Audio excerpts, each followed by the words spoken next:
Being a single father is difficult. Being the only parent to a child like Damien is something else entirely. My name is Thomas Whitlow. My wife, Marissa, hung herself from the old sycamore tree in our backyard when Damien was just 2 years old. It was a Sunday morning. I'd left to pick up breakfast, and when I came back, the air was too still, too quiet.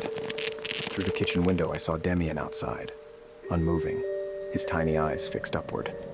Marissa's lifeless body swayed in the wind above him. Damien didn't cry, didn't blink.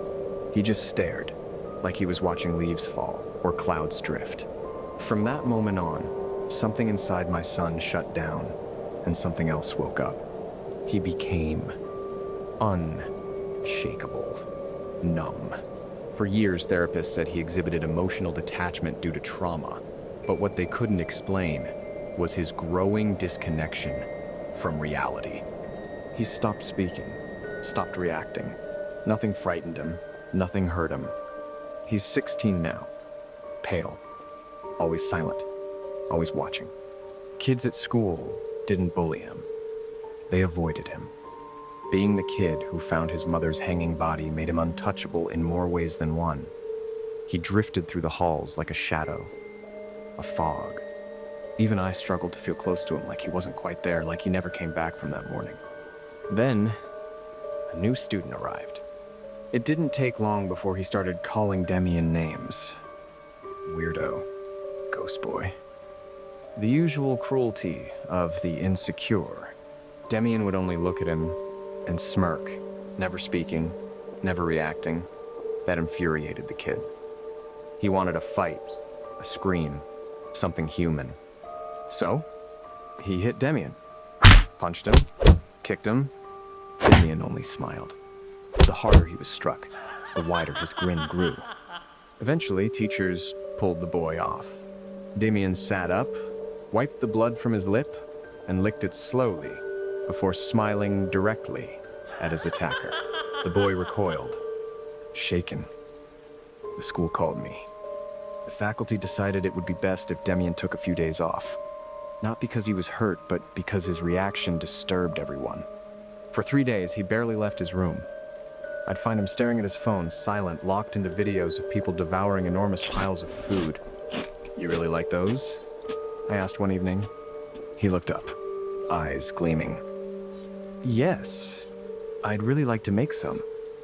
It seems fun." I spoke to his therapist. Dr. Feldman suggested encouraging the interest. "It might give him a sense of identity," he said. "Control. Purpose." So I bought a camera, set up a basic studio in the basement ring lights, a folding table, some cheap soundproofing. I tried to help. I tried to reach him. Weeks passed. No videos. Then one morning, I woke up to a viral video trending on my feed. The thumbnail sent a jolt through my chest. A masked figure, dimly lit, standing over someone tied to a chair. The title read, "My First Mukbang." I tapped play with trembling fingers. The bully, tied down, screaming. A distorted voice behind the mask. "I tasted my blood. Now I'll taste yours." The room, my basement, the set I built. I sprinted downstairs. Everything was spotless, silent. Damien stood there, arms open. "Thank you, Dad," he whispered, hugging me. I stood frozen in his embrace. Then I saw it.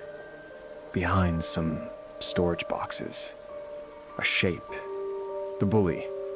Gagged. Bloody. Eyes wide with terror. I should have helped him. I should have screamed. But for the first time in years, my son was holding me, smiling. And I didn't move. That was 3 weeks ago. The boy is still missing. Damien's thriving. He's radiant, engaged at school, brings home A's, talks more.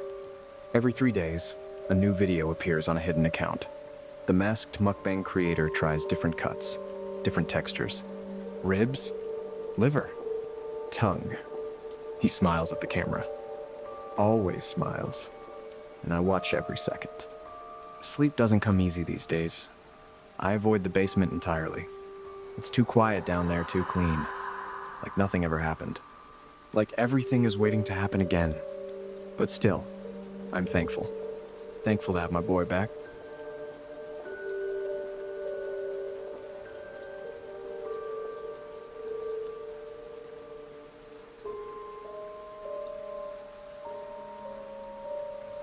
Met Tess on a night like any other. She walked into the bar like a ghost looking for somewhere to land, and somehow she found me. I learned quickly that Tess had a habit. Pills, needles, syrups, whatever dulled the ache. But I didn't judge her. I couldn't. I saw the truth in her, something raw and broken. Something I thought I could fix. She overdosed in my apartment once. I found her on the floor, cold and stiff like a rag doll. I got her to the hospital in time. When she woke up, I asked her why. "No one loves a wreck," she whispered. "I do," I said. "Because I'm one too." We needed a plan, a distraction, something to replace the drug. And that's when I had the idea. Mukbang. People make a living filming themselves eat, I told her. Food instead of poison. Joy instead of numbness. I'll cook. You'll eat. We'll be okay. She looked skeptical but nodded. Anything was better than dying slowly in silence. That night, I made her a steak. Thick, red, glistening with my secret sauce. She ate like she hadn't tasted meat in years. Her eyes lit up. She finished the whole thing and fell asleep smiling. The next morning, I uploaded the video. Her first mukbang. The views trickled in, comments poured out. "She's beautiful. This feels so real. Make more." We did. Every meal became a ritual. I cooked, filmed, fed her. She'd eat, then sleep. Long, heavy sleep. What she didn't know was that I had added something special to every dish. A few drops of morphine. Not enough to knock her out completely, just enough to keep her content, quiet, dependent. She never talked about leaving, never fought me, never asked for her phone. And every time she woke up, she was hungrier. Her eyes glazed, her mouth open. She was beautiful like that. Eventually, I stopped letting her leave the apartment. Why would she? The world outside is loud and ugly. I kept her fed, kept her adored. I gave her purpose. When she got restless, I increased the dose. Just a little. She started forgetting things, like where she came from, like why she ever wanted to leave. I bought her a dress, set up candles, baked a cake. Tonight, we're getting married. She doesn't know it yet, of course. She's asleep right now, her head tilted back on the couch, mouth slightly open. There's frosting on her chin. After she eats, I'll carry her to the bedroom, say my vows, dance with her while the camera rolls. And then, I'll upload the video. Title it something sweet, our wedding feast. And maybe this time, someone will comment on how happy she looks. She is happy. She has to be, because I made her that way.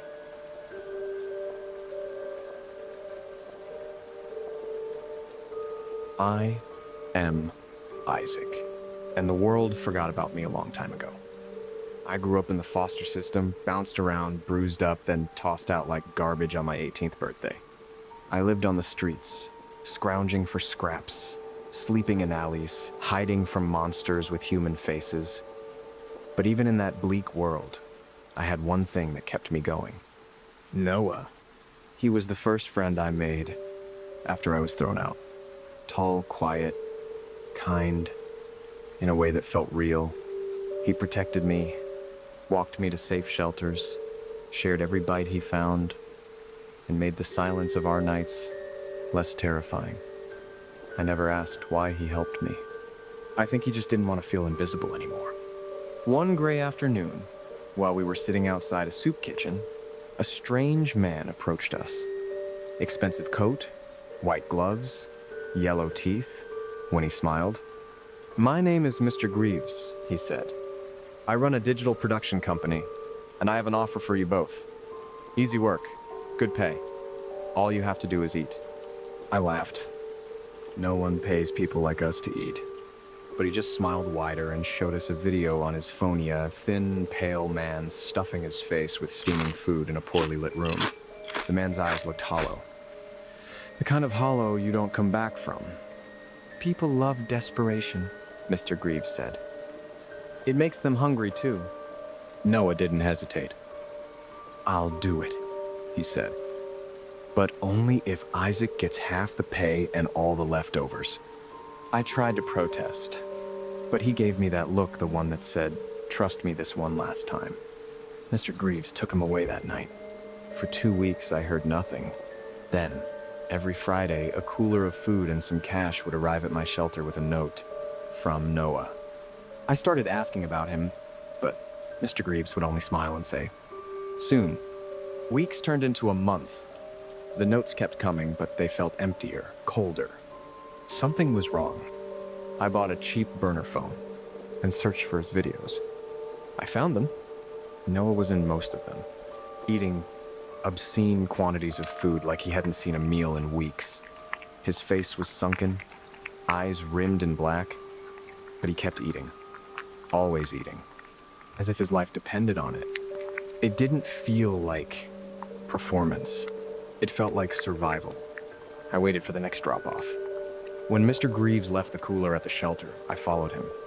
He didn't see me. I tailed him to a warehouse at the edge of the industrial Zenano signage. No windows, rusted metal walls. He looked around before disappearing inside. I broke in through the back hours later, using skills I never wanted to learn. The halls were damp. The lights flickered. It smelled like old meat and bleach. I found the filming room first. Same props, same table. The chair still had restraints attached beneath it. Then I heard voice muffled, strained. I followed them to a locked door with just enough of a crack to peer through. What I saw will never leave me. Dozens of people, emaciated and shackled, stacked in corners like forgotten laundry, gagged, limp. Their eyes darted toward every movement with animal fear. One Athema boy no older than 15 tried to sit up and collapsed. Mr. Greaves walked in holding a tray. "Time to earn your worth," he sneered, tossing a paper bag of fast food onto the ground. "You pigs want to eat? Perform." One man crawled to the food. Too slow. Greaves kicked him. "No mistakes today. I've got 200K watching now." When someone tried to protest, he pulled a cattle prod from the wall and jabbed him in the ribs. The screams were muffled, but I felt them. Then I saw Noah. He was tied to a chair, eyes blank, skin like paper. When Greaves waved the bag near him, his mouth twitched. He lunged forward, biting into the burger like it was the first thing he'd ever tasted. I broke. I screamed. Greaves looked toward the door. I ran. I didn't stop until I reached a police station. Told them everything. They nodded politely, asked if I'd been drinking, and handed me a pamphlet for a homeless shelter. No one believed me. So I did the only thing I could. I posted it all online. Everything. The videos, the location, the screenshots, my story. Some people laughed. Others sent messages saying, "Nice creepy pasta." But the channel vanished the next day. The warehouse? Burned down within the week? The official story said faulty wiring? I never saw Noah again.